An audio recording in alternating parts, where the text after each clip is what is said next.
નમસ્તે. ધોરણ 6 નો ગુજરાતીમાં પ્રથમ એકમ ગણિતમાં પેટર્ન તેમાં આપ સૌનું ફરી વખત સ્વાગત છે. આપણે આ બીજો ભાગ છે.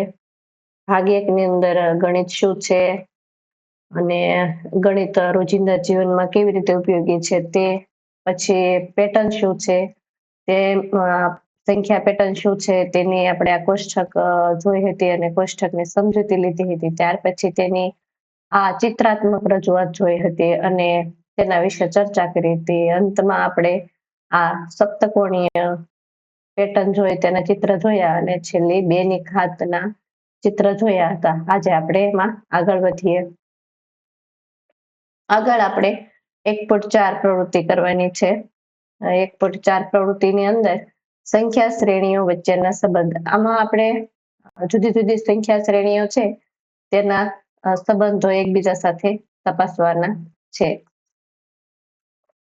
તો જુદી જુદી સંખ્યા શ્રેણીઓ એટલે આપણે ગઈકાલે જોઈ હતી કે એકની શ્રેણી કે જેમાં દરેક વખતે એક આવતા હોય બધા જ એક, પછી ગણતરીની કે 1 2 3 4 એકી સંખ્યાની, બેકી સંખ્યાની, ત્રિકોણીય સંખ્યાની, આ બધા આપણે નામ યાદ કરી લીધા. હવે એની એકબીજા સાથેનો સંબંધ અથવા તો એની સંખ્યાને ઉમેરવાથી કઈક નવી જ પેટર્ન બને છે. તો અહીંયા આપણને ઉદાહરણ આપ્યું છે કે જ્યારે આપણે એકી સંખ્યાનો સરવાળો કરવાનું શરૂ કરીએ ત્યારે શું થાય, એમ કરીને અહીંયા આપણને ઉદાહરણ આપ્યું. એકી સંખ્યા એટલે 1 3 1 3 5 1 3 5 7 1 3 5 7 9 1 3 5 7 9 અને 11 આ બધી સંખ્યાઓનો સરવાળો કરીએ તો આપણને જે સંખ્યાઓ મળે છે તેના પર ધ્યાન દઈએ તો પેલી તો સંખ્યા 1 છે. 1 અને 3 નો સરવાળો કરતા આપણને સંખ્યા 4 મળે છે. 1 3 અને 5 નો સરવાળો કરતા 9 મળે, ત્યાર પછી 16 25 ને 36 મળે. તો આ બધી સંખ્યા ઉપર આપણે ધ્યાન ફેરવીએ તો આપણને ખબર પડે છે કે આ સંખ્યાઓનો તો આપણે અગાઉ મહાવરો કરેલો છે, આપણે આને ઓળખીએ છીએ, આનાથી પરિચિત છીએ. તો આ બધી સંખ્યાઓ છે તે વર્ગ સંખ્યાઓ છે. બીજું નામ દઈએ તો આ બધી ચોરસ સંખ્યાઓ છે. આગળ આપણે જોઈએ કે આ એક ખરેખર સુંદર પેટર્ન છે. આવું કેમ થાય છે? શું તમને લાગે છે કે આવું હંમેશા થતું રહેશે? આ તો એક સુંદર પેટર્ન થઈ ગઈ કે એકની એક પેટર્નનો આપણે સરવાળો કરતા રહ્યા તો આપણને નવી પેટર્ન મળી ગઈ અને નવી પેટર્ન પણ આપણે પરિચિત છે. આવું કેમ થયું હશે? તો પેટર્ન છે ને એના જે નિયમિત રૂપ છે ને એમાં એનો ઉમેરો થાય અથવા તો બદબાકી થાય તો નવી પેટર્ન મળે છે. તો આવું હંમેશા થાય છે કે એક પેટર્નને બીજી પેટર્ન સાથે ઉમેરવાથી કે બાદ કરવાથી કે એકની એક સંખ્યા ઉમેરવાથી કઈક નવી પેટર્ન આપણને મળતી રહે છે. જવાબ એ છે કે પેટર્ન હંમેશા થાય છે, પરંતુ શા માટે? કારણ કે પેટર્ન, એક પેટર્ન અને બીજી પેટર્ન બંને નિયમિત રૂપમાં ચાલે છે. તો જ્યારે નિયમિત રૂપમાં સમાન રીતે જ એને આગળ વધારવામાં આવે ત્યારે નવી પેટર્ન મળતી જાય છે. અગાઉ જણાવ્યા મુજબ પેટર્ન શા માટે બને છે તેનું કારણ પણ પેટર્ન જેટલું જ મહત્વનું અને રોમાંચક છે. પેટર્ન શા માટે બને છે? તો એ એકની એક સંખ્યા છે તેનું પુનરાવર્તન કરવાથી અથવા તો નિયમિત રૂપે આગળ વધારવાથી પેટર્ન બને છે. અહીંયા આપણને આગળ કીધું છે કે એક ચિત્ર તેને સમજાવી શકે છે કે અહીં એક ચિત્ર આપવામાં આવ્યું છે જે આ વાત આપણને સમજાવે છે. ચિત્રાત્મક રજૂઆત ઘટનાને સમજવામાં મદદ કરી શકે છે. યાદ રાખો કે વર્ગ સંખ્યાઓ એટલે કે ચોરસ ગ્રીડની જાળીમાં ટપકાની ગણતરી કરીને બને છે. હવે અહીંયા આપણે આગળ એક ચોરસ ગ્રીડની જાળીની અંદર આ બધી સંખ્યાઓને જોવાની છે. એના માટે આપણને અહીંયા સૂચના આપવામાં આવેલી છે કે આપણે ચોરસ ગ્રીડમાં એટલે કે ટપકાને એકી સંખ્યાને 1 3 5 7 એવી રીતે વિભાજિત કરવાના છે. જો આ બધી જે સંખ્યા મળે છે ને એ ચોરસ સંખ્યા છે, પરંતુ જો એકની ચોરસ સંખ્યા તો એક જ, એમાં તો કશું છે નહીં. 4 ની જે ચોરસ સંખ્યા છે એને આપણે 1 અને 3 માં વિભાજિત કરવાની છે. 9 ની ચોરસ સંખ્યા છે એને 1 3 અને 5 માં વિભાજિત કરવાની. તો એ કેવી રીતે કરશું એના માટે આપણને થોડીક વાર વિચારવાનું કહ્યું છે કે આગળ વાંચતા પહેલા થોડી વાર તેનો વિચાર કરો. તો આપણે થોડી વાર તેનો વિચાર કરવાનો છે કે 4 ટપકા આ રીતે હશે અને આપણે 3 અને 1 અને 3 માં કઈ રીતે વિભાજિત કરીશું. તો આપણને થોડો થોડો ખ્યાલ તો આવવા લાગ્યો છે. હવે આપણે આગળ જોઈએ. ચોરસ ગ્રીડમાં આપણને એનું વિભાજન કરીને આપેલું છે. આ રીતે કરી શકાય છે. જુઓ અહીંયા આપણને ચિત્ર આપ્યું છે ત્યાર પછી નીચે એની સમજૂતી આપી છે કે આપણે છેલ્લે સુધી 1, 3, 5, 7, 9 અને 11 આટલી એકી સંખ્યાનો સરવાળો કર્યો તો 36 મળે છે. અને આ જે બધા ચોરસ ગ્રીડમાં બિંદુ આપ્યા તે પણ 36 છે. 1, 2, 3, 4, 5 ને 6 આ બાજુ અને 6 આ બાજુ એટલે 6 ગુણ્યા 6 એટલે 36 બિંદુ છે. એને આપણે આ રીતે વિભાજિત કરીને આપણને એને બતાવ્યા છે કે પેલો 1, ત્યાર પછી આ 3, ત્યાર પછી આ 5, ત્યાર પછી 7, ત્યાર પછી 9 અને અંતમાં 11 એમ કરીને કુલ 36 આપણને બિંદુઓ આપેલા છે જેનું એને એકી સંખ્યામાં વિભાજન કરીને બતાવ્યું છે. એનું કારણ આપ્યું છે કારણ કે આવા ચિત્રને કોઈ પણ વર્ગ સંખ્યા માટે બનાવી શકાય છે. આ સમજાવે છે કે શા માટે એકી સંખ્યાનો સરવાળો કરવાથી વર્ગ સંખ્યા મળે છે. આ એવું સમજાવે છે કે આ 1 અને 3 નો સરવાળો કરવાથી આ એક વર્ગ સંખ્યા 4 મળી ગઈ. એના પછી ની સંખ્યા છે કે 1, 3 અને 5 નો સરવાળો કરવાથી આ પણ એક વર્ગ સંખ્યા છે જે 9 આપણને મળી ગઈ. એવું આપણે આ આકૃતિથી સમજી શકાય. આગળ આપણને વિચારવા માટે કહેવામાં આવ્યું છે કે આવા જ ચિત્ર દોરીને તમે કહી શકો છો કે પ્રથમ 10 એકી સંખ્યાનો સરવાળો શું થાય. જો અહીંયા આપણને પ્રથમ 6 એકી સંખ્યા આપી છે તો તેનો સરવાળો 36 થાય. 6 ગુણ્યા 6 એના પરથી આપણે અનુમાન લગાડી શકીએ કે જો આવી રીતે 10 એકી સંખ્યા હોય તો 10 આ બાજુ અને 10 આ બાજુ કરવા જોઈએ એટલે કે શું થશે 10 ગુણ્યા 10 એટલે કેટલા થઈ જશે. તમે સરસ સાચું વિચારો છો. જો 10 એકી સંખ્યાનો સરવાળો કરવાનો થાય તો તે કેટલો થઈ શકે છે 100 થઈ શકે છે. બરાબર, તમારી વાત સાચી છે કે એનો સરવાળો છે તે 100 થઈ શકે છે. આગળ આપણને વિચાર કરવા માટે કહેવામાં આવ્યું છે કે હવે આવા જ ચિત્રની કલ્પના કરીને અથવા જરૂરિયાત મુજબ તેને આંશિક રીતે દોરીને તમે કહી શકો છો કે પ્રથમ 100 એકી સંખ્યાનો સરવાળો શું હશે.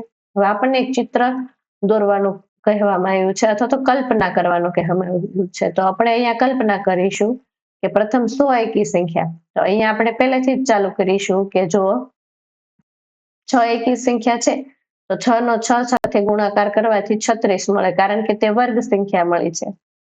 10 એકી સંખ્યા હોય તો તે 10 નો વર્ગ એટલે 10 ગુણ્યા 10 મળે છે. તો તેવી જ રીતે 100 એકી સંખ્યા હોય તો 100 નો આપણને વર્ગ જ મળી શકે છે.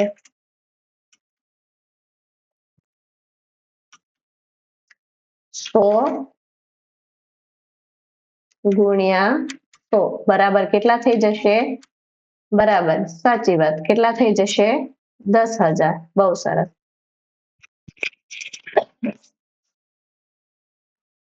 હવે આગળ જોઈએ શ્રેણીઓ વચ્ચેના આવા સંબંધનું બીજું ઉદાહરણ. આપણને જે શ્રેણીઓ વચ્ચેના એક સંબંધનું ઉદાહરણ જોયું હતું તેવું જ આપણને અહીંયા બીજું ઉદાહરણ આપવામાં આવ્યું છે. આપણે તેનો મહાવરો કરીશું.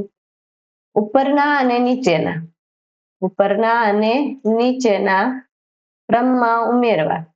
ચાલો તેની પેટર્ન જોઈએ. ઉપરના એટલે આગળના અને નીચેના એટલે પાછળના. એને ઉમેરવાની છે. અહીંયા આપણને સંખ્યા શ્રેણી આપેલી છે ગણતરીની સંખ્યાની 1, 1 પછી 2, પછી આ ઉપરનો ક્રમ હતો એની નીચેનો ક્રમ એટલે 1. હવે 1, 2 અને 3 સુધી ગયા. હવે એની નીચેના બે ક્રમ એટલે 2 અને 1 જે અહીંયા લખીને આપણને આપ્યા છે 2 અને 1. આગળ ચાલીએ 1, 2, 3 અને 4 એની નીચેના ક્રમ. આ જે બધા હતા એ આગળનો ક્રમ હતો. હવે નીચેનો ક્રમ 3, 2 અને 1 જે અહીંયા આપણને આપેલા છે. એવી રીતે આપણે 5 સુધી જઈએ 1, 2, 3, 4 અને 5. 5 સુધી ગયા પછી આપણે ફરી વખત ઉતરતા ક્રમમાં આવવાનું છે કારણ કે તે નીચેની સંખ્યા છે. 4, 3, 2 અને 1 આગળ એવી રીતે 1, 2, 3, 4, 5 અને 6 અને 5, 4, 3, 2 અને 1. આ બધાનો સરવાળો કરતા આપણને અહીંયા જવાબ આપવામાં જ આવેલા છે 1, 4, 9, 16, 25 અને 36. ફરી વખત આપણે આ બધી સંખ્યાઓને ઓળખી ગયા છીએ કે આ બધી સંખ્યાઓ છે તે વર્ગ સંખ્યાઓ છે અથવા તો ચોરસ સંખ્યાઓ છે. અહીંયા જો વધારેમાં વધારે મોટી સંખ્યા 2 છે તો તેનો વર્ગ 4 થયો. 3 નો વર્ગ 9 થયો. 4 નો વર્ગ 16. વર્ગ એટલે એની સંખ્યા સાથેનો ગુણાકાર 4 ગુણ્યા 4. 3 નો વર્ગ એટલે 3 ગુણ્યા 3. 5 નો વર્ગ એટલે 5 ગુણ્યા 5 25. 6 નો વર્ગ એટલે 6 ગુણ્યા 6 36. તો આપણને જે ગણતરીની સંખ્યાઓ છે તે ઉપરના ક્રમમાં અને નીચેના ક્રમમાં એટલે ચડતા અને ઉતરતા બંને ક્રમમાં સરવાળો કરવાથી આપણને વર્ગ સંખ્યાઓ ચોરસ સંખ્યાઓ મળે છે. હવે નીચે આપણને શું કહેવામાં આવ્યું છે તે જોઈએ.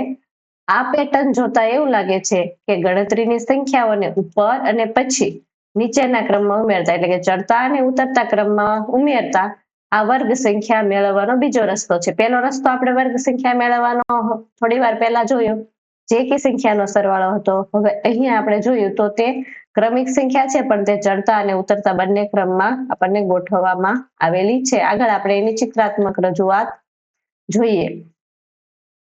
અહીં આપણને પ્રશ્ન પૂછવામાં આવ્યો છે કે શું તમે આવી જ ચિત્રાત્મક સમજૂતી શોધી શકો છો? અને આપણે ચિત્રાત્મક સમજૂતી શોધી શકાય છે. તો અહીંયા જો એના માટે વિચારોને આપણને આપી છે, એના આધારે ચિત્રમાંથી આપણે સમજતા જઈશું. કે ગણતરીની સંખ્યામાં પહેલી સંખ્યા 1, તો જો આ 1 છે. ત્યાર પછી કઈ સંખ્યા આપી હતી? 1, 2 અને 1, એટલે કેટલો જવાબ થાય છે? 4. તો આપણે તેને અહીંયા થોડી નિશાનીઓ કરી અને સમજીશું, સમજવા પ્રયત્ન કરીશું. આ 1, 1 પછી આ 2 અને ત્યાર પછી 1, એવી રીતે કુલ થઈ અને આ 4 બની ગયા. તો એક વર્ગ સંખ્યા અથવા તો એક ચોરસ સંખ્યા 4 ની મળી ગઈ, જે આનો જવાબ હતો. ત્યાર પછી આપણે બીજાની સમજૂતી લઈએ. આગળ આપણને આપવામાં આવ્યું છે 1, 2, 3, 2 અને 1, એટલે આ 1, ત્યાર પછી આ 1, 2, ત્યાર પછી આ 1, 2, 3, પછી 2 અને 1. ફરી વખત નિશાન કરીને સમજાવું છું. 1, 1, 2, 1, 2, 3, 2 અને 1, આટલાને ઉમેરીએ તો જો અહીંયા આપણને ફરી વખત એક ચોરસ સંખ્યા છે તે મળી ગઈ છે. જે સંખ્યા છે તે 9 છે, આનો સરવાળો. આ રીતે આપણે આગળ જોતા જઈએ તો આપણને એનો જવાબ છે તે મળતો જાય છે. 1 પછી 2 ઉમેર્યા, ત્યાર પછી 3, ત્યાર પછી 4, એવી રીતે કરી અને આપણે આગળ ઉમેરતા જઈ શકાય છે.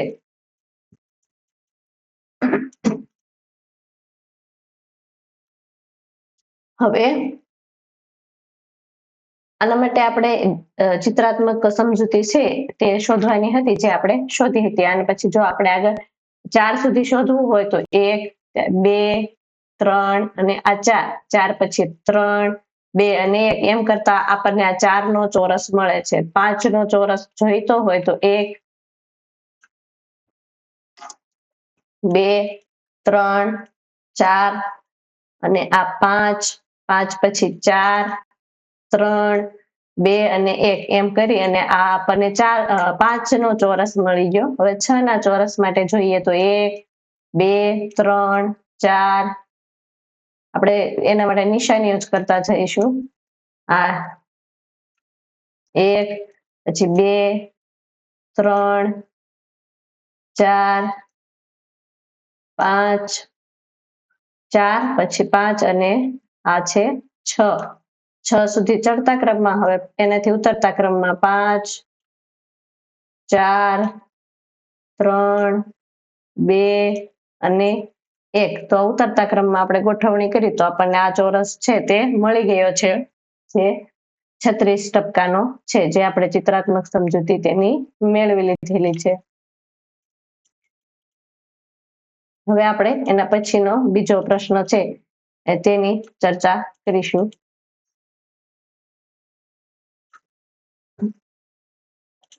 બીજો પ્રશ્ન છે, તમારા ચિત્રના મોટા સ્વરૂપની કલ્પના કરો. આ નાનું ચિત્ર હતું, આપણે હવે આનું મોટું ચિત્ર છે એની કલ્પના કરવાની છે, અથવા જરૂરિયાત મુજબ તેને આંશિક રીતે દોરો, અથવા તો આપણી પાસે સમય હોય તો તેને આપણે નાના નાના ટપકામાં દોરવાનું છે. અને આપણને જવાબ આપવા માટે કહ્યું છે કે આ સંખ્યાને આપણે 1, 2, 3 એવી રીતે 99 અને 100 સુધી ચડતા ક્રમમાં, અને ત્યાર પછી 99 થી ઉતરતા ક્રમમાં 3, 2, 1 આવી રીતે જો સરવાળો કરીએ તો આપણને કઈ સંખ્યા મળે?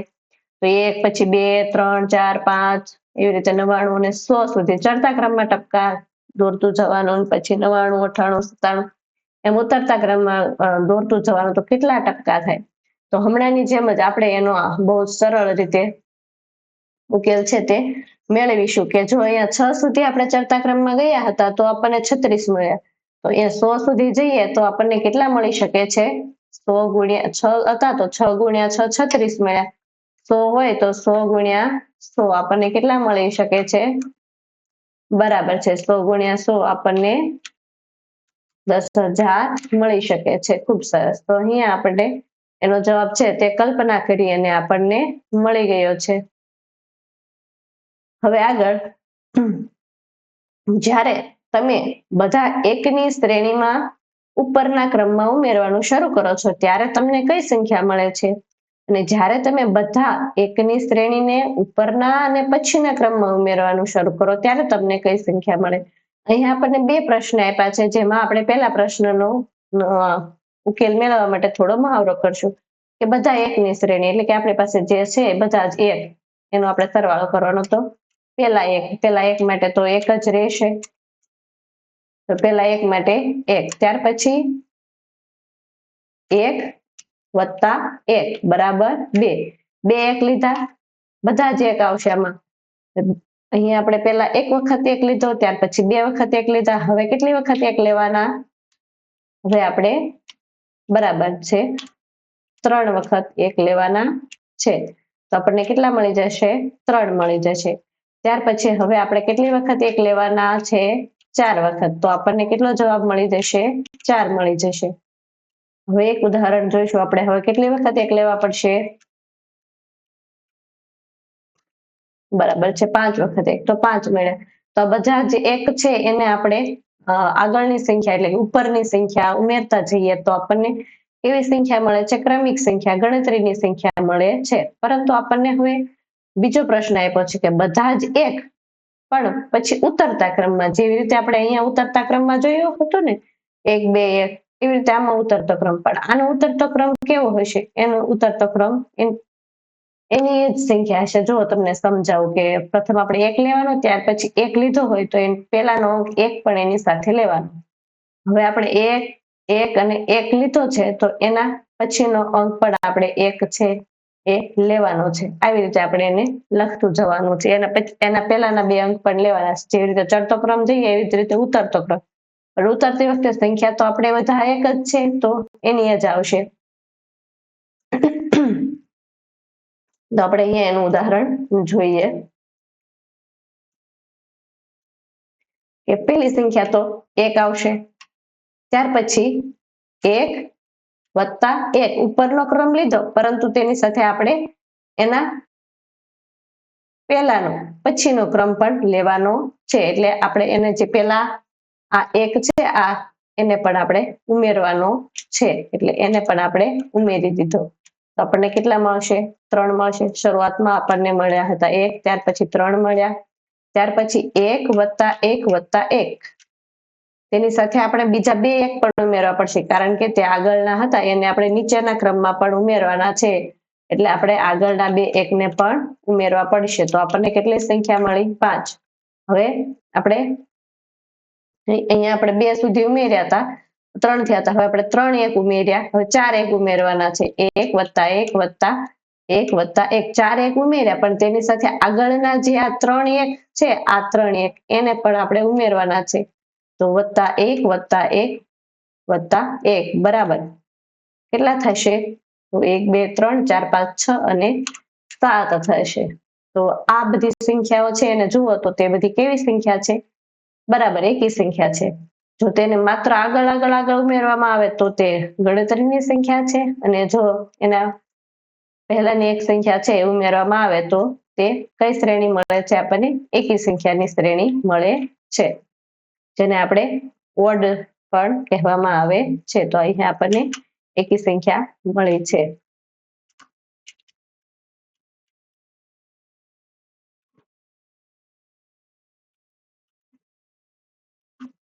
હવે આપણે આગળ ચોથું ઉદાહરણ જોઈએ. જ્યારે તમે ગણતરીની સંખ્યાને ઉમેરવાનું શરૂ કરો, ગણતરીની સંખ્યા એટલે 1 2 3 4 5 અને 6 એવી રીતે, ત્યારે તમને કઈ શ્રેણી મળે છે? શું તમે તેની એક નાની ચિત્રાત્મક રજૂઆત કરી શકો? અહીં આપણે એકી સંખ્યા ઉમેરવાનું કહ્યું છે, તો આપણે અહીંયા એકી સંખ્યાને ઉમેરીશું. એકી સંખ્યા નહીં, ગણતરીની સંખ્યાને ઉમેરવાનું કહ્યું છે કે શરૂઆતમાં તો પેલા આપણને 1 આપ્યો છે તો આપણે 1 જ લખીશું. ત્યાર પછી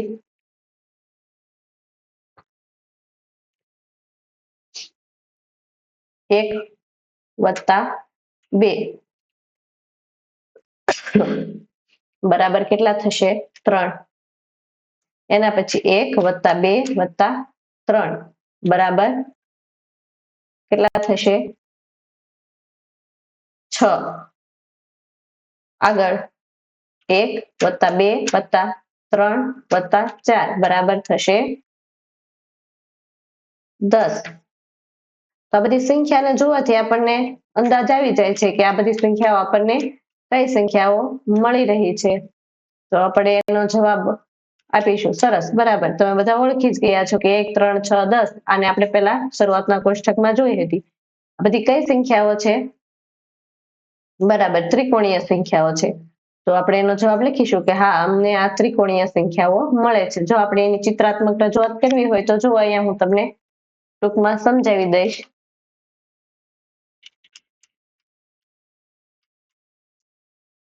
ત્રિકોણીય સંખ્યાઓ આપણને જે સંખ્યા મળી એ કઈ સંખ્યાઓ છે ત્રિકોણીય સંખ્યાઓ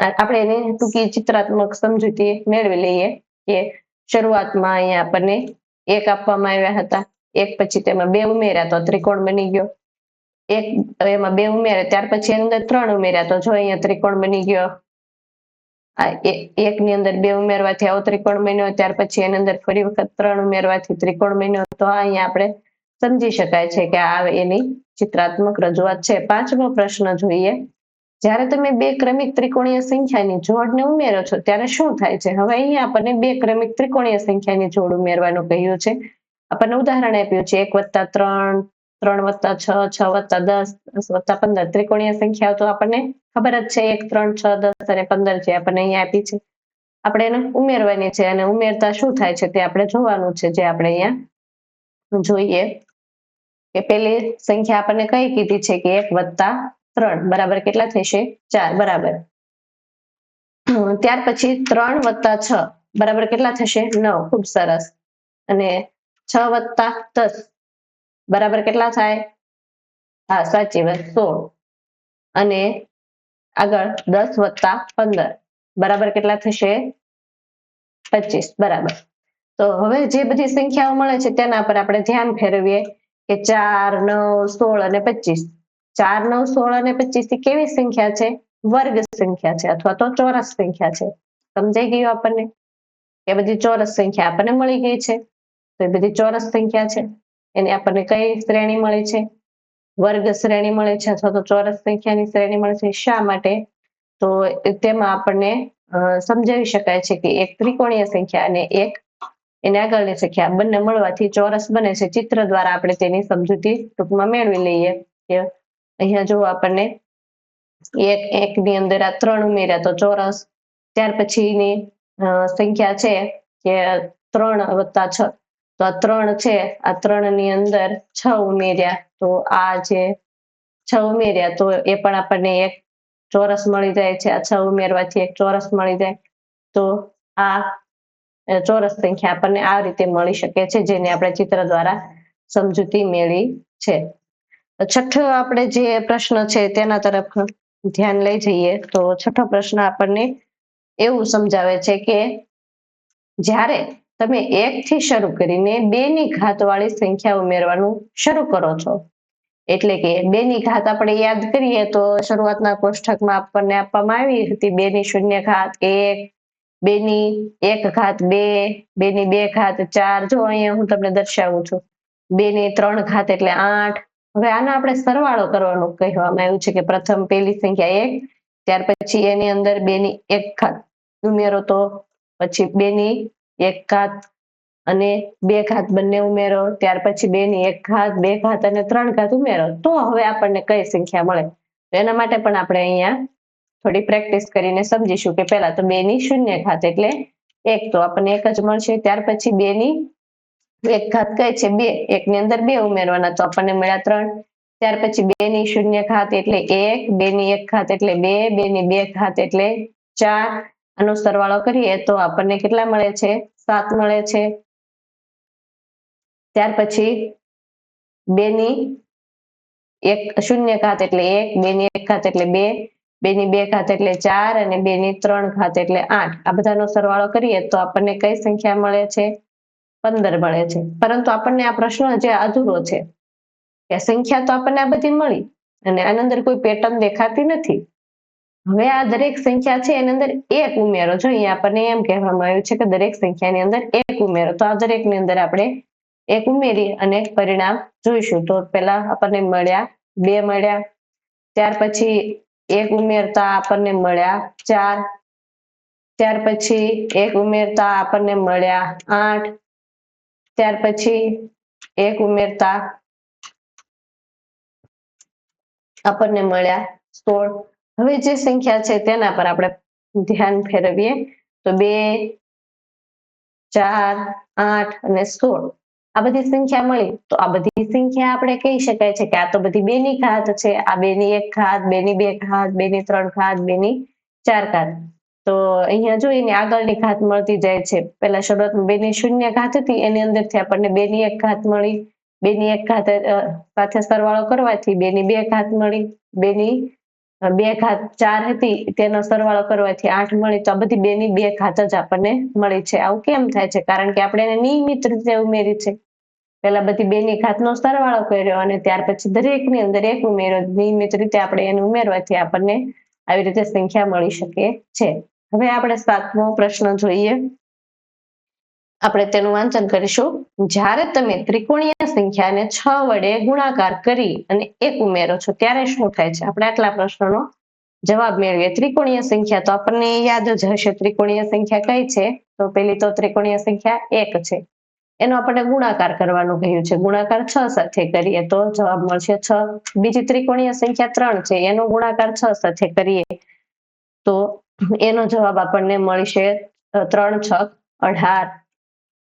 ત્યાર પછીની ત્રિકોણીય સંખ્યા છે તે 6 છે. 6 નો 6 સાથે ગુણાકાર કરીએ તો 36 જવાબ મળશે. ત્યાર પછીની ત્રિકોણીય સંખ્યા છે તે 10 છે, તેનો 6 સાથે ગુણાકાર કરવાથી આપણને જવાબ મળશે 60. તો આ બધી જે ત્રિકોણીય સંખ્યા હતી એનો આપણે 6 સાથે ગુણાકાર કરી લીધો છે. હવે આગળ આપણે વાંચીએ કે તમને કઈ શ્રેણી મળે છે. તો અહીં આપણને કોઈ ખાસ અહીં આપણને કહેવામાં આવ્યું છે કે તેમાં એક ઉમેરો. તો આપણે જો એક ઉમેરવાનો બાકી છે તો આપણે દરેકની અંદર એક ઉમેરીશું અને પરિણામ જોઈશું. 6 ની અંદર એક ઉમેરતા 7 મળે છે, 18 ની અંદર એક ઉમેરતા આપણને 19 મળે છે, 19 ની અંદર એક ઉમેરતા આપણને 36 ની અંદર એક ઉમેરતા આપણને મળે છે 37 અને તેની નીચે 60 ની અંદર એક ઉમેરતા આપણને મળે છે 61. તો હવે આ બધી સંખ્યાઓને આપણે થોડું મગજ કસશો તો થોડું આપણને યાદ આવશે કે 7 19 37 આ કઈ સંખ્યાઓ છે. તો જો અહીંયા આપણે એના માટે યાદ કરી લઈએ 1 7 19 અને 37. તો આ બધી કઈ સંખ્યા હતી? આ બધી હતી ષટકોણીય સંખ્યાઓ, જેમાં ષટકોણ રચાતો હતો. તો એ બધી ષટકોણીય સંખ્યાઓ હતી, આપણને યાદ આવી ગઈ. હવે 8મો પ્રશ્ન આપણને ષટકોણીય સંખ્યાને આધારે આપેલો છે. જ્યારે તમે ષટકોણીય સંખ્યાઓ ઉમેરવાનું શરૂ કરો છો એટલે કે પેલી સંખ્યા ષટકોણીય સંખ્યા 1 રાખવાની છે આપણે. તો ષટકોણીય સંખ્યા 1 1 + 7 પછી એની અંદર 19 ઉમેરવાના, પછી એની પછી 1 7 19 અને 37 આ બધું લઈએ ત્યારે શું થાય છે? ત્યારે કઈ શ્રેણી મળે છે? શું તમે તેને સમઘનના ચિત્રનો ઉપયોગ કરીને સમજાવી શકો છો? તો પહેલા આપણે શરૂઆતમાં એની શ્રેણી શોધી લઈએ. તો શરૂઆતમાં તો આપણને 1 જ આપ્યો છે તો આપણે 1 લખી દઈએ. ત્યાર પછી આપણને 1 + 7 તો બરાબર થશે 8. ત્યાર પછી 1 + 7 + 19 તો 1 + 7 + 19 બરાબર થશે 27. ત્યાર પછી આપણને આપવામાં આવ્યું છે 1 + 7 + 19 + 37 બરાબર. તો 37 અને 27 થશે 64. તો આ બધી સંખ્યાઓ પર આપણે ધ્યાન ફેરવીએ કે કઈ સંખ્યા મળે છે. તો 1 8 27 અને 36 આ બધી સંખ્યાને જોતા આપણને જણાય છે કે આ બધી ઘન સંખ્યાઓ છે. કેવી રીતે ઘન સંખ્યા છે? તો જો આપણે એનું ઉદાહરણ જોઈએ.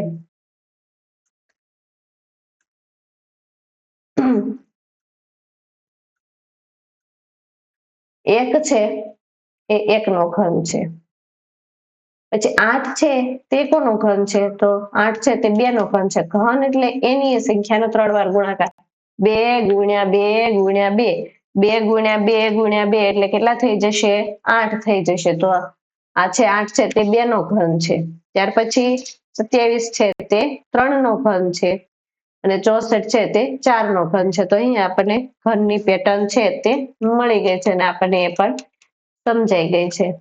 હવે આપણે આને સમઘનની અંદર સમજવા માટે પ્રયત્ન કરીશું થોડો, કે પેલી સંખ્યા છે તે 1 છે, તો આ એક સમઘન છે. ત્યાર પછી આપણને 8 સમઘન ગોઠવીને આપ્યા છે. તો જો એ 8 સમઘનને આપણે ગણી લઈએ, 1 2 3 4, આપણે 8 સમઘનને છે એ બે બે ના જૂથમાં ગોઠવી લઈએ. 2 આ બાજુ, 2 આ બાજુ, 4 આ બાજુ, પછી 4 આ બાજુ, અને એ રીતે આપણે 8 સમઘન ગોઠવી શકાય છે. જે 2 નો ઘન છે એ જેમાં 8 સમઘન આવે છે. ત્યાર પછી 3 નો ઘન, જો 3 3 ની લાઈન લેવાની હોય તો તેની અંદર આપણને 27 ઘન છે તે જોવા મળે છે.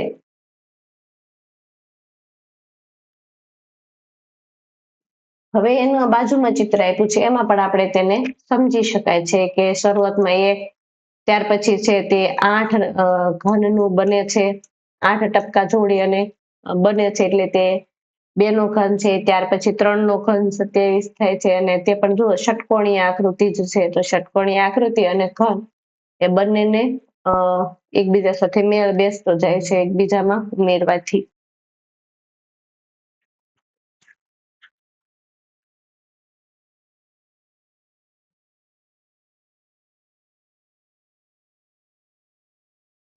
કોષ્ટક 1 માં આપેલ શ્રેણીઓ માટે તમારી પોતાની પેટર્ન અથવા સંબંધો શોધો. તમે ચિત્ર અથવા અન્ય માધ્યમ દ્વારા તે શા માટે બને છે તે સમજાવી શકો છો. કોષ્ટક 1 ની અંદર જે આપણને બધી શ્રેણીઓ આપી હતી એને આપણે આપણી પેટર્નમાં એના સંબંધ શોધવાના છે, અને ચિત્ર દોરી અને આપણે બીજા માધ્યમ દ્વારા એ બધું શા માટે બને છે તે સમજાવવા માટે પ્રયત્ન કરવાનું કહેવામાં આવેલું છે. શરૂઆતમાં જે આપણે કોષ્ટક 1 આપવામાં આવ્યું હતું, સંખ્યાની શ્રેણીઓ, આના વિશે વાત કરી છે. આના ચિત્ર દોરવાના, તો એના ચિત્રો પણ આપણને અહીંયા આપેલા હતા. અને એ સમયે આપણે એ પણ મહાવરો કર્યો હતો કે અને શા માટે આ રીતે બને છે કે ત્રિકોણીય સંખ્યા ત્રિકોણમાં ગોઠવી શકાય, તેથી તેને ત્રિકોણીય સંખ્યાઓ કહેવાય છે. એ રીતે આપણે તેની સમજૂતી મેળવી હતી. હવે આગળ આપણે જોઈએ 1.5 પ્રવૃત્તિ, આકારોમાં પેટર્ન. ગણિતમાં જોવા મળતી અન્ય મહત્વપૂર્ણ અને મૂળભૂત પેટર્ન એ આકારોની પેટર્ન છે. આકારો 1, 2 અથવા ત્રિપરિમાણો, એટલે કે 1D, 2D અને 3D, 3D, 1 ડાયમેન્શન, પછી 2 ડાયમેન્શન એટલે કે આપણે ચિત્ર દોરીએ એ રીતે, અને 3 ડાયમેન્શન એટલે ચિત્ર આપણને ઉપસી આવેલું હોય એવું દેખાય, અને 3 ડાયમેન્શન વાળું કહેવાય. અથવા તો વધારે પરિમાણોમાં હોઈ શકે. ગણિતની જે શાખા આકારોમાં પેટર્નનો અભ્યાસ કરે છે તેને ભૂમિતિ કહેવાય. જે આ બધી પેટર્નનો અભ્યાસ કરે એ જે શાખા છે એને ભૂમિતિ કહેવામાં આવે છે. આકાર શ્રેણીઓ એ ગણિત શાસ્ત્રીઓ દ્વારા અભ્યાસ કરાતી આકાર પેટર્નનો એક મહત્વપૂર્ણ પ્રકાર છે. જે આકાર પેટર્ન છે એનો એક મહત્વપૂર્ણ પ્રકાર કયો છે? આકાર શ્રેણીઓ. ગણિતમાં અભ્યાસ કરવામાં આવેલી કેટલીક ચાવીરૂપ આકાર શ્રેણીઓ કોષ્ટક 3 માં આપવામાં આવેલ છે. અહીંયા આપણને ત્રીજું કોષ્ટક આપેલું છે, જેમાં આપણને ઘણી બધી પેટર્નો આપવામાં આવેલી છે. જેમાં શરૂઆત જોઈએ તો ત્રિકોણ, ચતુષ્કોણ, પંચકોણ, ષટકોણ એના નામ આપવામાં આવેલા છે નીચે. સપ્તકોણ, અષ્ટકોણ, નવકોણ અને દશકોણ. કોણ એટલે ખૂણા. કોણ એટલે ખૂણા. ત્રિકોણ એટલે 3 ખૂણા, 4, 5, 6, 6 એટલે ષટકોણ કીધું, 7 એટલે સપ્ત, અષ્ટ, 9 અને 10. આ બધા નિયમિત બહુકોણ છે. નિયમિત એટલે દરેક બાજુ સમાન, નિયમિત એટલે દરેક બાજુ સમાન હોય, અને 5 બાજુ સમાન, અને 10 બાજુ સમાન, જેના અંગ્રેજીમાં નામ પણ આપવામાં આવ્યા છે. એનો આપણે અભ્યાસ કરી લીધો. હવે આગળ આપણને બીજી પેટર્ન આપવામાં આવેલી છે, જેમાં 1 લીટી છે, ત્યાર પછી 3 લીટી, 1 લીટી, ત્યાર પછી 3 લીટી, 3 લીટી પછી કેટલી લીટી છે? 6 લીટી, 6 લીટી પછી 5, 5 ને 2 7, 7 ને 2 9 લીટી છે. ત્યાર પછી એની અંદર આપણે થોડી વાર પછી ગણીશું, કારણ કે ઘણી બધી લીટીઓ આપણને આપવામાં આવેલી છે કે 1 2 3 4 ને 5 લીટી, તો આ 6 7 8 9 અને 10 લીટી આપવામાં આવેલી છે. તો અહીંયા આપણે જોઈએ તો 1, 3, 6, 10 અને 15 લીટીઓ આપેલી છે. અને સંપૂર્ણ આલેખ કહેવાય. આલેખ પ્રકારના ચિત્રો છે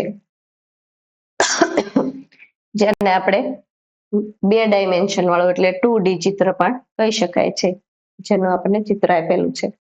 હવે આ બોક્સ આપેલા છે, એક બોક્સ, તેના પછી 4 બોક્સ, બોક્સ ઉપર બોક્સ, એવી રીતે ગોઠવવામાં આવેલા છે. શરૂઆતમાં એક બોક્સ છે, પછી 4, પછી 9, પછી 16 અને 25 બોક્સ છે એકબીજા પર ગોઠવાયેલા ચોરસ, એવું નામ આપવામાં આવેલું છે.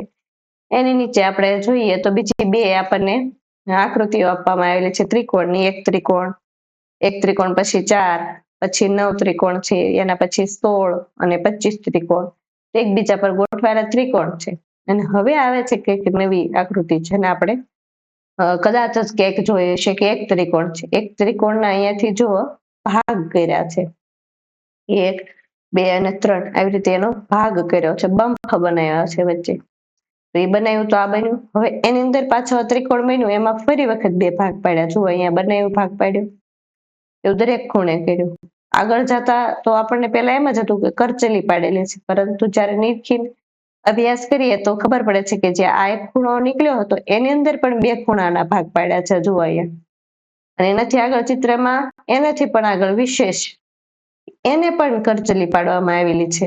તો એનું નામ છે કોચ હિમકડ, કોચ સ્નોફ્લેક, એવું એનું નામ છે. જે આકૃતિનો માત્ર આપણે અભ્યાસ કરવાનો છે. હમણાં થોડી વાર પછી પ્રશ્નો પૂછવામાં આવે ત્યારે આપણે એની વિશેષ સમજૂતી લઈશું.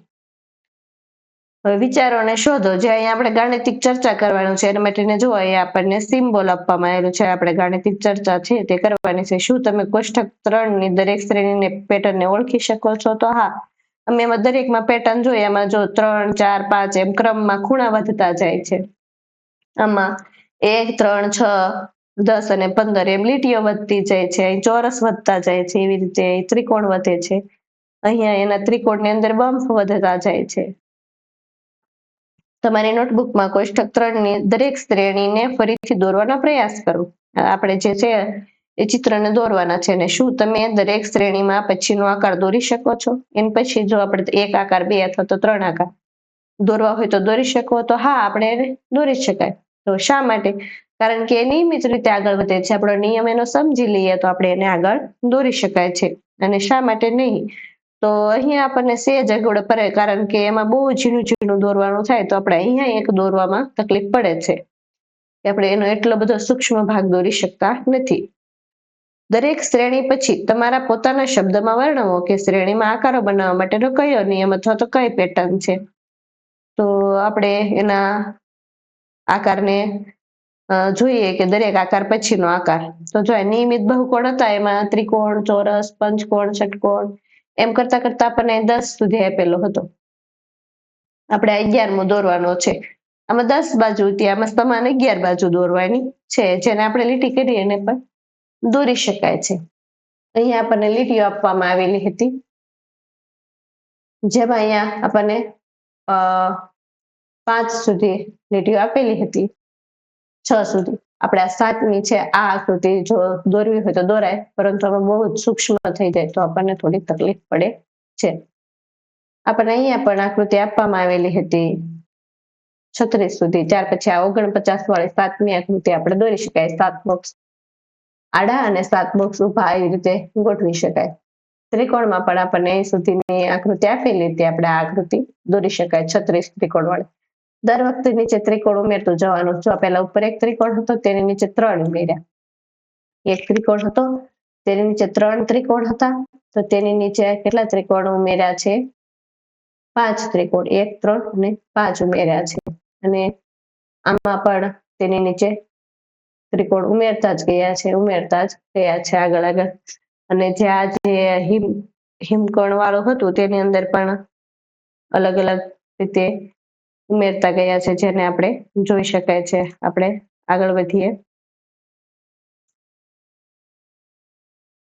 હવે 1.6 આપણને પ્રવૃત્તિ આપી છે, સંખ્યા શ્રેણીઓ સાથે સંબંધ. ઘણી વાર આકાર શ્રેણીઓ રસપ્રદ રીતે સંખ્યા શ્રેણીઓ સાથે સંબંધિત હોય છે. આ સંબંધો આકાર શ્રેણી અને સંબંધિત સંખ્યા શ્રેણી બંનેનો અભ્યાસ કરવામાં અને સમજવામાં મદદરૂપ થઈ શકે છે. ઘણી બધી વાર આકાર શ્રેણી અને સંખ્યા શ્રેણી એકબીજા સાથે સંકળાયેલી હોય તો જે આપણે આકાર પરથી સંખ્યા શ્રેણીને બહુ સરસ રીતે સમજી શકાય. એનું એક ઉદાહરણ આપ્યું છે કે નિયમિત બહુકોણ, જે પહેલી જ આકૃતિ હતી ને, ત્રિકોણ, ચોરસ, પંચકોણ, એ બધાની જે શ્રેણી હતી એમાં બાજુની સંખ્યા છે 3 થી ચાલુ થાય છે અને એની ગણતરી કરવામાં આવે એટલે કે પેલામાં 3 બાજુ, પછી 4, 5, 6, 7, 8, 9, 10, હજુ જો આપણે એને આગળ વધારવી હોય તો 11, 12, 13, 14 એ રીતે આગળ વધારી શકાય છે. આ બધા જે આકારો છે એને ત્રિકોણ, ચતુષ્કોણ, પંચકોણ, ષટકોણ, સપ્તકોણ, અષ્ટકોણ, નવકોણ, દશકોણ એવું બધું કહેવામાં આવે છે.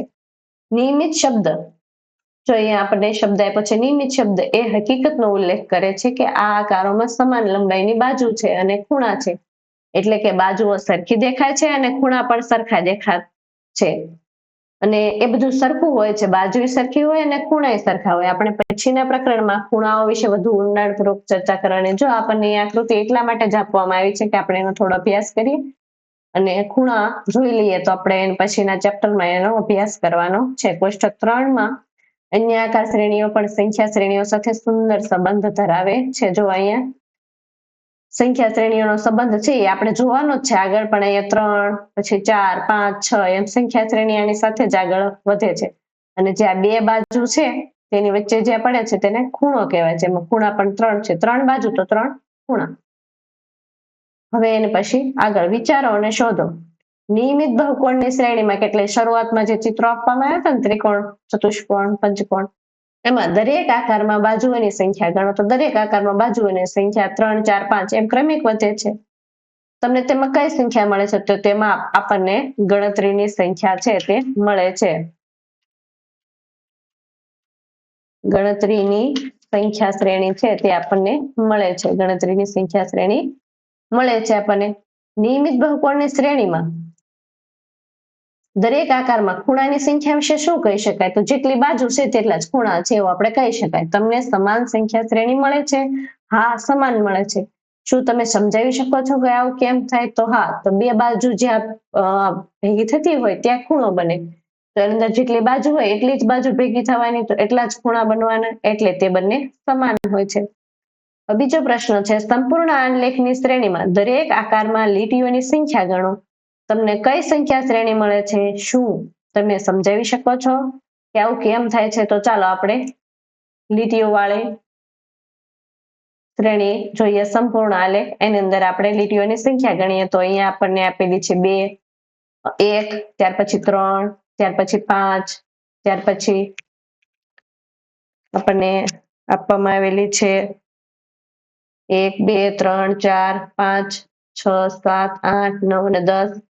તો શરૂઆતમાં હતી 1, ત્યાર પછી 6, ત્યાર પછી 1, ત્યાર પછી 3, ત્યાર પછી 6 અને 10 આપવામાં આવી હતી.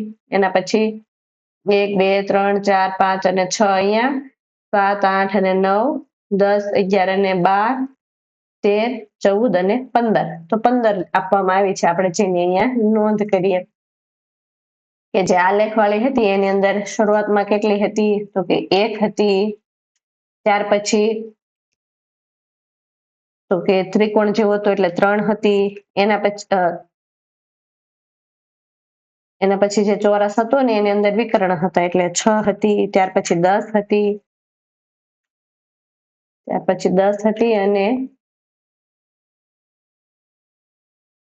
અને એના પછી હતી 15. તો આ જે છે તે શ્રેણી સંખ્યાની મળે. આપણે એને યાદ કરીએ તો આ કઈ શ્રેણી છે? બરાબર, ત્રિકોણીય શ્રેણી છે. શું તમે સમજાવી શકો છો કે આવું કેમ થાય છે?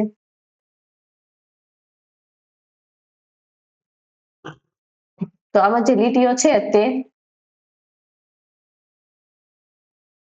ત્રિકોણીય રીતે વધે છે.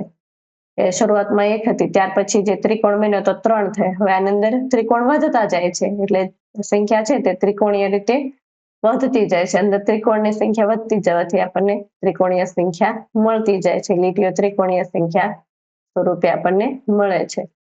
ત્રીજો પ્રશ્ન, એકબીજા પર ગોઠવાયેલા ચોરસની શ્રેણીમાં દરેક આકારમાં કેટલા નાના ચોરસ છે? પહેલો પ્રશ્ન એ હતો. બીજો પ્રશ્ન, આનાથી કઈ સંખ્યા શ્રેણી મળે છે? શું તમે સમજાવી શકો છો કે આવું કેમ થાય છે? તો ચાલો આપણે ચોરસ જોઈએ. તો શરૂઆતમાં છે આપણને એક ચોરસ દેખાય છે. ત્યાર પછી જોઈએ તો આપણને 4 ચોરસ દેખાય છે. એના પછી જોઈએ તો આપણને 9 દેખાય છે. એના પછી જોઈએ તો આપણને 1 2 3 ને 4 4 આડા અને 4 ઊભા એમ કરીને 16 દેખાય છે. અને અહીંયા આપણને 25 5 આડા અને 5 ઊભા કરીને 25 ચોરસ દેખાય છે. તો આને જોવાથી જ આપણને ખબર પડી જાય છે કે આ ચોરસ સંખ્યા છે, એટલે કે વર્ગ સંખ્યા છે. અને આવી સંખ્યા કેમ મળે છે? તો કે એનો આકાર જ ચોરસ સંખ્યા જેવો છે, એટલે એ ચોરસ સંખ્યાઓ જ છે. હવે આપણે એ સંખ્યાને ત્યાં જ ઓળખી લીધી કે આ બધી વર્ગ સંખ્યાઓ છે. અને ચોરસ સંખ્યા છે તો એ શા માટે ચોરસ છે? તો કે એ ચોરસ આકારમાં ગોઠવાયેલી છે. હવે ચોથો પ્રશ્ન, એકબીજા પર ગોઠવાયેલા ત્રિકોણની શ્રેણીમાં દરેક આકારમાં કેટલા નાના ત્રિકોણ છે? અને આનાથી કઈ સંખ્યા શ્રેણી મળે છે? શું તમે સમજાવી શકો છો કે આવું કેમ થાય છે? દરેક આકારમાં નાના ત્રિકોણ આપણે ગણવાના છે. તો કે આમાં 1 છે,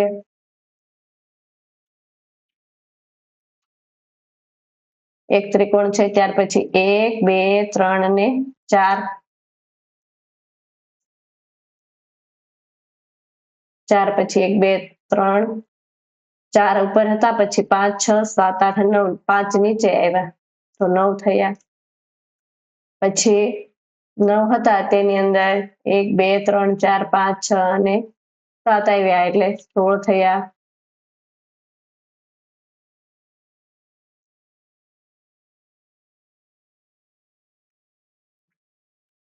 સોળ ની અંદર અહીંયા નીચે 1 2 3 4 5 6 7 8 અને 9 આવ્યા તો 25 થશે.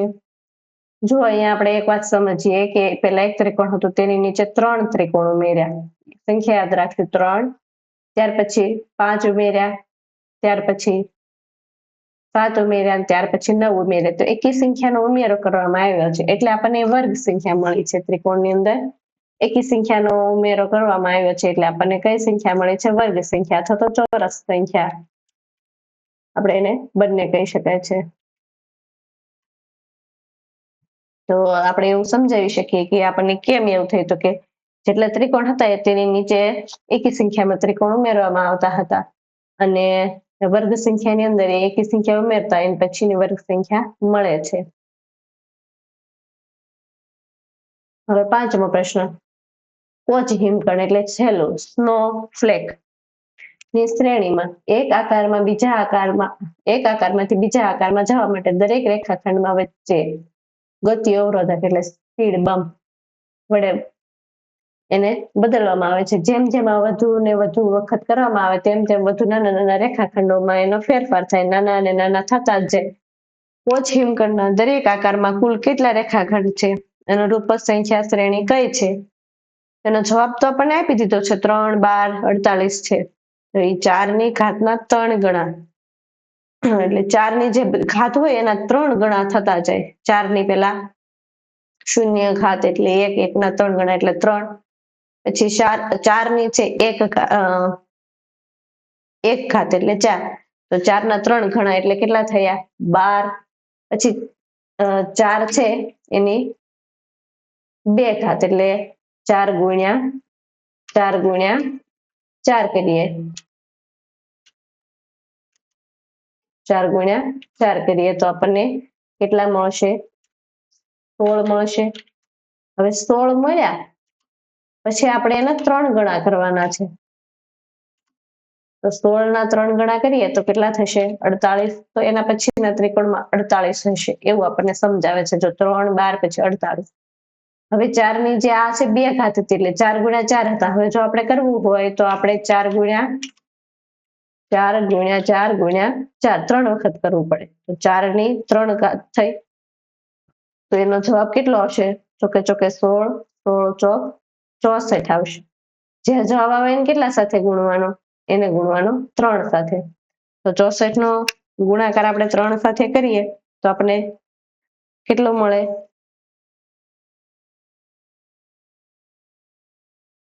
192 મળે. બરાબર. તો આ જે ત્રિકોણ છે તેની અંદર આવા બધા રેખાખંડો છે. આ 1 2 3 અને 4 એવો રેખાખંડ ગણવાનો છે અને એક ભાગ, બીજો ભાગ, ત્રીજો અને ચોથો, એટલા માટે 4 વડે ગુણવાનું છે કે શરૂઆતમાં જો ચિત્રમાં જોઈએ તો કે 4 છે એને અહીંયા શૂન્ય ઘાત એટલે 1 જ આવશે, 4 ની શૂન્ય ઘાત એટલે 1 અને એનો ગુણાકાર 3 સાથે એટલે આપણને અહીંયા 3 મળ્યા છે. ત્યાર પછી 4 છે તેની 1 ઘાત, 4 ની 1 ઘાત એટલે 4, એનો આપણે ગુણાકાર કેટલા હારે કરવાનો 3 સાથે એટલે આપણને અહીંયા 12 રેખાખંડ મળેલા છે. હવે અહીંયા આપણને 4 છે તેની કેટલી ઘાત કરવાની 2 એટલે ચોકે ચોકે 16 અને 16 એનો ગુણાકાર 3 હારે કરવાનો એટલે 48 મળેલા છે. હવે અહીંયા આપણે 4 ની 3 ઘાત એટલે 4 ગુણ્યા 4 ગુણ્યા 4 ચોકે ચોકે 16 ને 16 64 તો 64 ગુણ્યા 3 કરીએ એટલે 192. તો આની અંદર 192 એવી રીતના રેખાખંડ આવેલા છે. તો તેની આપણને અહીંયા સમજૂતી આપી હતી. હવે આપણે આ જે પાઠ ભણ્યા હતા તેનો સારાંશ જોઈ લઈએ કે ગણિતની પેટર્ન અને તે પેટર્ન શા માટે અસ્તિત્વમાં આવી છે તેની સમજૂતી શોધ તરીકે જોઈ શકાય છે. આપણે તેની સમજૂતી લીધી અને દરેક શોધની અંદર આ પેટર્ન છે એ બહુ મહત્વની છે તેવું આપણે જોયું.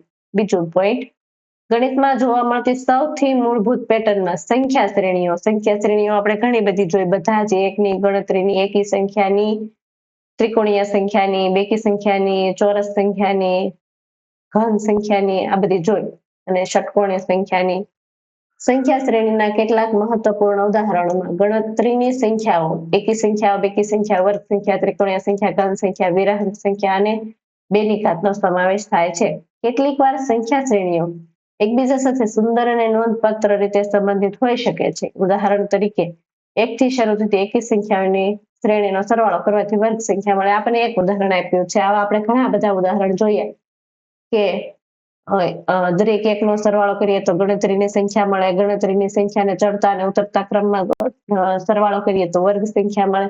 આવું આપણે આની અંદર જોયું હતું. બીજું, સંખ્યા શ્રેણીઓને ચિત્રનો ઉપયોગ કરીને દ્રશ્યમાન કરવાથી શ્રેણીઓ અને તેની વચ્ચેના સંબંધને સમજવામાં મદદરૂપ મળી શકે. આ જે બધી સંખ્યા શ્રેણીઓ છે તેનો આપણે સરવાળો કરી અને ચિત્ર દ્વારા તેની સમજૂતી લીધી હતી કે શા માટે બે ત્રિકોણીય સંખ્યા છે તેનો સરવાળો કરવાથી આપણને વર્ગ સંખ્યા મળે છે અથવા તો ચોરસ સંખ્યા મળે છે. તો ટપકા દ્વારા તેને આપણે સરસ રીતે સમજૂતી મેળવી હતી. આકાર શ્રેણીઓ એ ગણિતમાં પેટર્નનો બીજો મૂળભૂત પ્રકાર છે. આકારની શ્રેણીઓ એના પછી આજે આપણે છેલ્લે જોયું તો એ ગણિતની પેટર્નમાં બીજો મૂળભૂત પ્રકાર છે. આકાર શ્રેણીમાં કેટલાક મહત્વપૂર્ણ ઉદાહરણોમાં નિયમિત બહુકોણ, સંપૂર્ણ આલેખ, એકબીજા પર ગોઠવાયેલા ત્રિકોણ, ચોરસ અને કોચહિમકણનો સમાવેશ થાય છે. આકાર શ્રેણીઓ પણ સંખ્યા શ્રેણીઓ સાથે ઘણા રસપ્રદ સંબંધ ધરાવે છે. તો આકાર શ્રેણીઓ એ છે એ સંખ્યા શ્રેણી સાથે ઘણો બધો સંબંધ ધરાવે છે. તે પણ આપણે જોયું હતું કે નિયમિત રીતે 1, 2, 3 એમ બાજુ અને ખૂણો વધતા જતા હતા.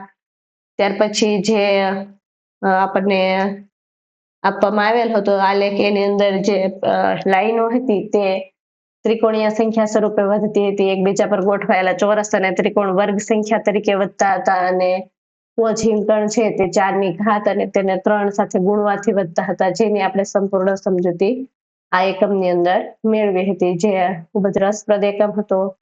તો અહીં આપણે આ એકમ પૂર્ણ કરીએ છીએ. આપણે એની સરસ રીતે સમજૂતી મેળવી હતી. આવો સમઘન તમારા ઘેરે જો ક્યુબ હોય તો તેના દ્વારા તમે આ બધા ઘનની ગણતરી કરી અને સમજૂતી મેળવી શકો છો કે જો આપણે આ ક્યુબ છે અને માત્ર 2 2 નો જ રાખવો હોય તો કેટલા ચોરસ તો કેટલા એમાં ઘન આવે છે 8. જો આપણે તેને 3 3 નો રાખવો હોય તો તેની અંદર 27 ઘન રાખવા જોઈએ અને ટપકામાં પણ એવી જ રીતે. અને જો આપણે તેને 4 4 નો બનાવવો હોય તો આપણે તેની અંદર 64 આમાં 64 જેવા ઘન છે તે ગોઠવાયેલા છે. તો તેવી રીતે આપણે એને સમજી શકાય છે.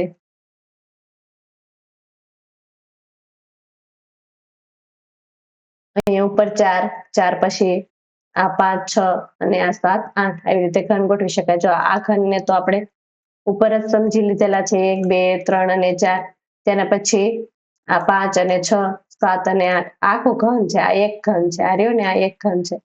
તો 8 ઘન જોડવાથી 2 નું આપણને આ ચોકઠું મળી શકે છે. 2 નો ઘન છે. ત્યાર પછી જો 3 નો ઘન મેળવવો હોય તો તેની અંદર આપણે આ 3 અને નીચે એવી રીતે છ છ એવી રીતે ઉમેરીને ટોટલ 27 છે તેને ઉમેરી શકાય. તો આ સમઘનની આપણે સમજૂતી મેળવી હતી. તો અહીં આપણો એકમ છે તેને આપણે પૂર્ણ જાહેર કરીએ છીએ. આપ સૌનો ખૂબ ખૂબ આભાર. ધન્યવાદ.